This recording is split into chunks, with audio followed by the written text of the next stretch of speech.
বন্ধুরা, আজকে চলুন আমার বাগানে একটা জিনিস দেখাই আপনাদের। আমার বাগানের এই সাইডটা একটা জিনিস রয়েছে, খুব সুন্দর দেখতে। আর এখানে দেখুন হ্যালিগোনিয়া ফুলের গাছ।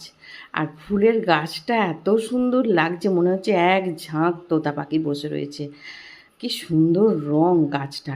আর আপনাদের যে জিনিসটা দেখাবো সেটা হলো পেঁপে।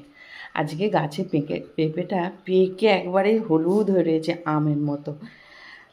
দেখতে খুব সুন্দর লাগছে। আর তুলে নিই, এর আগে একটা পেকেছিল, সেটা পাখিতে খেয়েছে, আর এইটা তুলে নিলাম।